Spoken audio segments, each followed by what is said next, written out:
அநியாயம் செய்தது, மோசடி, எந்த மோசடியை செய்தார்களோ அதை சுமந்தவர்களாக கியாமத்துடைய நாளையில வருவார்கள். கேவலம், பயங்கரமான கேவலம். எனவே மேலான சோழர்களே, பெரியவர்களே, இங்க நாங்க எதையும் செய்யலாம். இங்க எங்களுக்கு சக்தி இருக்குது, எங்களுக்கு டேலண்ட் இருக்குது, எங்களுக்கு இன்ஃபுளுன்ஸ் இருக்குது, எங்களுக்கு தொடர்புகள் இருக்குது, அதிகாரம் என்ற கையில் இருக்கலாம், பதவி என்ற கையில் இருக்கலாம், ஆயுதங்கள் என்ற கையில் இருக்கலாம், தொடர்புகள் என்ற கையில் இருக்கலாம். மேலான சோதனை அல்லாஹ்வை பயப்படணும். நாங்க எந்த தொடர்பு இருந்தாலும், எவ்வளவு சக்திகள் என்ற கையில் இருந்தாலும், எந்த பதவிகள் இருந்தாலும், எந்த ஆட்சி என்ற கையில் இருந்தாலும் அநியாயம் செய்யறதுக்கு எந்த விதமான அனுமதியும் கிடையாது. அதனாலதான் அரசுடைய நிழல் அல்லாஹ் 7 பேருக்கு கொடுக்கிறதா ரசூல் ஸல்லல்லாஹு அலைஹி வஸல்லம் சொன்னாங்க. சபஅத்துன் யுதில்லுஹுமுல்லாஹு ஃபீ ظில்லி யௌம லா ظில்ல இல்லா ظில்லுஹு. அதுல ஒருவர், முதலாவது ஆள் இமாமுன் ஆதில், நீதமாக நடந்த ஒரு இமாம், தலைவர். அது அரசரா இருக்கலாம், அல்லது வேற வேற பொறுப்புகள்ல இருக்கக்கூடியவர்களா இருக்கலாம். சரியான முறையில நீதமாக நடந்திருந்தா அல்லாஹ் அந்த மனிதனை அந்த மஹ்ஷருடைய மைதானத்துல முழு மனித சமுதாயமும் கஷ்டப்பட்டு கொண்டிருக்கக்கூடிய அந்த நாளையில அல்லாஹ் அந்த மனிதனுக்கு அரசுடைய நிழலை கொடுத்து கண்ணியப்படுத்துவான் என்பதாக ஸல்லல்லாஹு அலைஹி வஸல்லம் சொன்னார். கண்ணியத்துக்குரிய மேலான சகோதரர்களே, அல்லாஹ்வின் நல்லடியார்களே, பெரியவர்களே, இதே போல எங்களோட மனைவி மக்கள் அவங்களையும் அல்லாஹ் எங்களோட பொறுப்பில் ஒப்படைச்சிருக்கிறான். ஒரு கணவன் அவர் திருமணம் செய்யக்கூடிய நேரத்தில் கபீல்து நிக்காஹா என்று சொல்றார். அந்த பெற்றோருடைய பொறுப்புல இருந்த அந்த பொம்புல புள்ளைய இவர் அவரது பொறுப்புக்கு எடுத்ததாக ஒரு ஒப்பந்தம் செய்தார். அன்னைக்கு சொல்றான், நான் இந்த பெண்ணை எந்த பொறுப்புல எடுத்துக்கொண்டேன். எனவே அந்த பெண்ணுக்கு உண்ண கொடுக்கிறது, உடுக்க கொடுக்கிறது, இருக்கிறதுக்கு இல்லடம், இருக்கிறதுக்குள்ள ஏற்பாடுகளை செய்யறது, ஏனைய அடிப்படை தேவைகளை பூர்த்தி செய்யறது, இதெல்லாம் கணவன் பொறுப்பு. அதோட அந்த பெண்ணை சீரான வழியில, நேரான வழியில வழி நடத்துறதும் கணவன் பொறுப்பு. அந்த பெண்ணை பாவத்தில் இருந்து பாதுகாக்கிறது கணவன் பொறுப்பு. மனைவி கணவன் பொடுப்போக்கின் காரணமாக, கணவன் கவலையினத்தின் காரணமாக மனைவி பாவத்தில் ஈடுபடுவாள் என்றால் அந்த குற்றத்தை கணவன் சுமக்க வேண்டி வரும். மனைவி தந்த பொறுப்பில் உள்ள மனைவி மக்கள் தவறு செய்தது தந்த கண்ணுக்கு விளங்கியும் அந்த தவறுகளை தடுக்காமல் யாராவது இருப்பாங்க என்று சொன்னா கியாமத்துடைய நாளையில அவங்க சொர்க்கம் போகலாம் என்று கருத்து ரசூல் ஸல்லல்லாஹு அலைஹி வஸல்லம் சொன்னாங்க. தன்னை பொறுப்பில் உள்ளவங்க தவறு செய்யக்கூடிய நேரத்தில் அத கவனையினமா இருக்கிறது, சிரிச்சு கொண்டிருக்கிறது, பொடுப்போக்கா இருப்பாங்கன்னா அவங்க அந்த பொடுப்போக்கா இருந்த அந்த குடும்ப தலைவன் சொர்க்கம் போகலாது என்று ரசூல் ஸல்லல்லாஹு அலைஹி வஸல்லம் சொன்னாங்க. எனவே மனைவி மக்களை சரியான வழியில வழி நடத்துறது, உங்களோட பெண்களுக்கு அடிக்கடி புத்திமதிகள் சொல்லிக் கொண்டே இருக்க நபி ஸல்லல்லாஹு அலைஹி வஸல்லம் சொன்னாங்க. ஒவ்வொருவரும் தன்னுடைய வீட்டுல தன்னை மனைவி மக்களுக்கு நேரம் கொடுக்கணும். தன்னை மனைவி மக்களை சீராக்குவதற்கு, அவர்களை திருத்துவதற்கு, அவர்களுக்கு நல்ல புத்திமதிகளை சொல்லுவதற்கு கொஞ்சம் நேரம் ஒதுக்கி தன்னை மனைவி மக்களோடு இருந்து நல்ல புத்திகளை சொல்லணும். அல்லாஹ் குர்ஆன்ல சொல்றான், வذ்குர்ன மா யுத்லா ஃபீ புயூதிகுன்ன மின் ஆயாத்தில்லாஹி வல் ஹிக்மா. ஓதி காட்டப்படக்கூடிய இந்த குர்ஆனுடைய ஆயத்துகள், இந்த ஹதீஸ்கள், இத உங்களோட வீடுகள்ல நினைவூட்டுங்க, ஞாபகப்படுத்துங்க அல்லாஹ் குர்ஆன்ல சொல்றான். வீட்டுக்கு நேரம் இல்ல, மனைவி மக்களோட நல்ல விஷயங்களை பேச கேட்க நேரம் இல்ல. இந்த நேரம் ஓட்டம், தொழில், வியாபாரம், குடும்பம், அதை பத்தி குடும்பத்தை பத்தி கவலை இல்ல.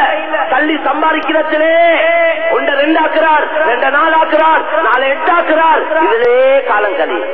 திடீரென்று ஹார்ட் அட்டாக், திடீரென்று ஒரு மவுத்து வந்த உடனே ரப்பி லௌலா அഖர்தனி இலா அஜலின் கௌலா அഖர்தனி இலா அஜலின் கரீப். மறைக்கப்பட்ட விஷயங்கள் கண்ணுக்கு விளங்கும் அந்த நேரத்துல, சக்கராத்துல. அப்ப சொல்லுவார், டைம் கொடு யா அல்லாஹ், நல்லது செய்யணும், நல்ல காரியங்களை ஈடுபடணும், நேரமும் தேவை, நேரம் தான். அடிக்கடி கேட்கக்கூடிய விஷயங்கள் தான். அல்லாஹ் சொல்றான், டைம். ஆன் டைம் என்றோமே, ஆன் டைம்ல எடுத்துருவான் அல்லாஹ். உரிய நேரம். ஒரு சுப்ஹானல்லாஹ் சொல்லுவதற்கு டைம் கொடுக்கப்பட மாட்டாது என்பதாக முஃபஸ்ஸிரீன்கள் சொல்லியிருக்கிறார். ஒரு சுப்ஹானல்லாஹ் சொல்ல காலம் பூரா ஓடி ஓடி சம்பாதிச்ச பணங்கள் எல்லாம் இப்ப அவசரமா நன்மை செய்யணும். கொஞ்ச நேரத்துல பெரிய ஒரு நன்மையை செய்யறதுக்கு இவர் டைம் கேட்கிறார். அந்த கொஞ்ச நேரத்துல செய்யக்கூடிய பெரிய நன்மை என்ன? இவ்வளவு காலம் ஓடி ஓடி தள்ளி சம்பாதிச்சிருக்கிறார். அதெல்லாம் இப்ப வச்சுட்டு தான் போறார். இப்ப அல்லாஹ்விடத்துல டைம் கேட்கிறார். அந்த பணம் எல்லாத்தையும் அவ்வளவு பணங்களையும் ஓண்ட வழியில சதக்கா கொடுக்க டைம் தான். அவ்வளவுதான். தொழுகைக்கோ குர்ஆன் ஓதவோ வேற வேற நல்ல காரியங்கள் ஈடுபட எந்த நேரம் கேட்க இல்ல.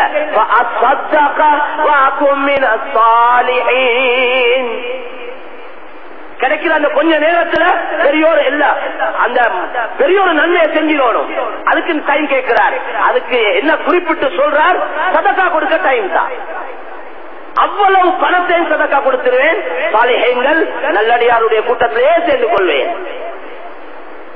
மேலான கண்ணியமான சகோதரர்களே, பெரியவர்களே, அல்லாஹ் விஷயங்கள் ரொம்ப தெளிவா சொல்லியிருக்கிறார். உலக நிலைமை, மௌத்துடைய நிலைமை, கபருடைய நிலைமை, ஆகிரத்துடைய நிலைமை, மஹ்ஷருடைய மைதானத்துடைய நிலைமை, அங்க நல்லவங்களோட நிலைமை, மாற்றமானவங்களோட நிலைமை, கபூர்ல நல்லவர்களுடைய நிலைமை, மாற்றமானவருடைய நிலைமை, அல்லாஹ்வுக்கு வழிபட்டவங்களோட நிலைமை எப்படி இருக்கும், மாற்றமாக வாழ்ந்தவங்களோட நிலைமை எப்படி இருக்கும், ஒவ்வொரு கட்டம் கட்டமாக தெளிவான முறையில விளங்கக்கூடிய பாணியில விளங்கக்கூடிய பாஷையில அல்லாஹ் எங்களுக்கு விளங்கப்படுத்திருக்கிறார். இப்படி எல்லாம் விளங்கப்படுத்தியும் விளங்கிக் கொள்ள இல்லைன்னா அவங்கள போல துப்பாக்கியசாலிகள் நஷ்டவாளிகள் யாருமே. எனவே வேளாண் சகோதரர்களே, அல்லாஹ்வின் நல்லடியார்களே, பெரியவர்களே, உடலும் அமானிதம், உறுப்புகளையும் அல்லாஹ் அமானிதமாக தந்திருக்கிறான். இந்த உறுப்புகள் நல்ல காரியங்களுக்கு தான் பாவிக்கப்படணும். அல்லாஹ்வுக்கு மாற்றமான காரியங்களுக்கு இந்த உறுப்புகள் பாவிக்கப்படக்கூடாது. உடலை தந்தவன், உறுப்புகளை தந்தவன், இந்த உறுப்புகளை எதுக்கு பாவிக்கணும், எதுக்கு பாவிக்க கூடாது, ரெண்டு சைடை விளங்கப்படுத்திருக்கிறான். அல் குர்ஆனின் மூலம், அல் ஹதீஸின் மூலம். கண்ண தந்தவன், கண்ண பார்வையை தந்தவன், இந்த கண்ணால எதை பார்க்கணும், எதை பார்க்க கூடாது, இதை விட தெளிவா சொல்ல வேண்டிய அவசியம் இல்லை. மேலான சோதர்களே,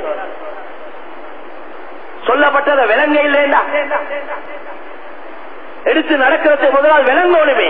எங்களுக்கு இல்மு படிக்க நேரம் இல்ல, அல் குர்ஆன விளங்க நேரம் இல்ல, ஹதீஸை விளங்க நேரம் இல்ல, மார்க்கத்துடைய சட்ட திட்டங்களை விளங்க நேரம் இல்ல. நேரம் இல்லைன்னே காலத்தோடு திடீரென மௌத்து வந்தா என்ன செய்யறது? மேலான சோதர்களே, ஜகாத் கடமையா இருக்குது. ஜகாத்தை சரியா நிறைவேற்ற தயார் இல்ல. அவங்களோட கெஸிங் படி, அவங்க யூகிக்கிற மாதிரி, அவங்க நினைக்கிற மாதிரி ஜகாத்துல கொடுத்து கொண்டிருக்கிறாங்க. சட்ட திட்டங்களை தெளிவா விளங்கி, தகுதியானவங்கள்ட்ட விளங்கி,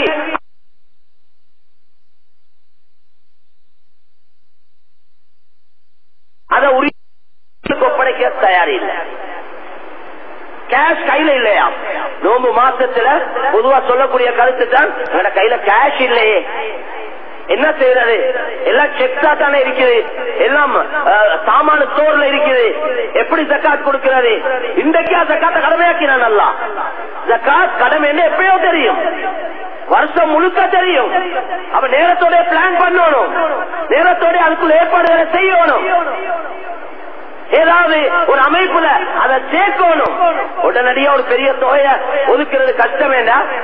ஒவ்வொரு நாளும் ஒரு தொகையை ஒதுக்கி வர வேண்டியது, அப்படியாவது செய்யலாம் தானே.